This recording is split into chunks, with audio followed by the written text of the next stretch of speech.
Во знак на поддршка со развиорени македонски знамиња и силни овации, толпа народ пред Охридскиот основен суд го пречека адвокатот Тони Менкиновски, кој денес седна на обвинителна клупа затоа што за време на христијанскиот празник Водици го постави 40-метарското знаме со сонцето од Кутлеш на бедемот од Самоиловата тврдина кај Долна Порта. Невидена будалија, брука за правосудство да се, зашто го судат, зашто е македонец, зашто се држи до македонските корења, па она знаме ни беше државно знаме, така бракови деца се раѓаја. И докај ќе ја тераме вака? Срам да му е на сите што го загонаја.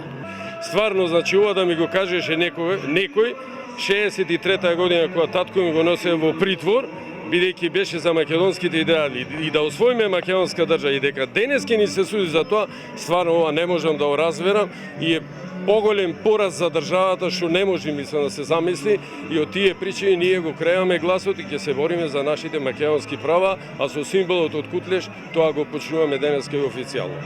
Главниот претрес денес беше одложен, бидејќи Менкиновски, кој сам се брани, не го добил барањето за поведување на прекршочна постапка, а треба да знае што содржи истото.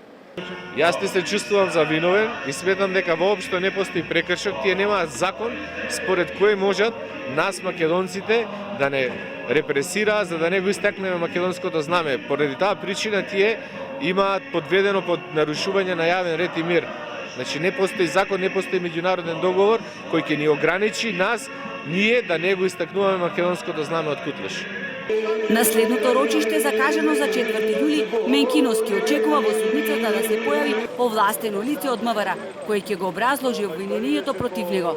Мора да воспоставиме една пракса, Министерството за внатрешни работи веќе да научи дека во прекршочна постапка, согласно закон, мора да присуствува на судењата кои ги поднесува против граѓаните на Македонија. Менкиновски го товарат за нарушување на јавниот ред и мир за време на верскиот празник Водици. Ова е првото дело. Потоа ќе следи и друго, кога на обвинителна клупа ќе седнат повеќе македонци кои на 27 април го развиорија знамето со сонцето од Кутлеш во знак на поддршка на уставобранителите.